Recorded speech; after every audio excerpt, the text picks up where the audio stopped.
HardStop panels need to acclimate a minimum of 72 hours before installation. Upon receipt, inspect both sides for any visible defects.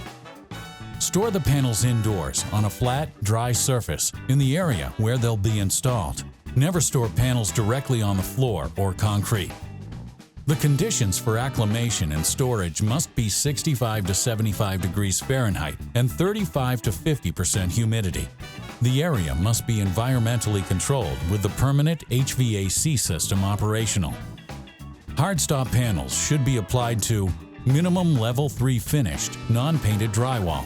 Only standard whiteboard drywall is accepted. Painted or primed finished drywall must be sanded prior to installation, as noted in the installation guide. This excludes all other gypsum products, including but not limited to green board and blue board, concrete block, brick, poured concrete, metal, ceramic tile, plywood, MDF, particle board, cement board, etc.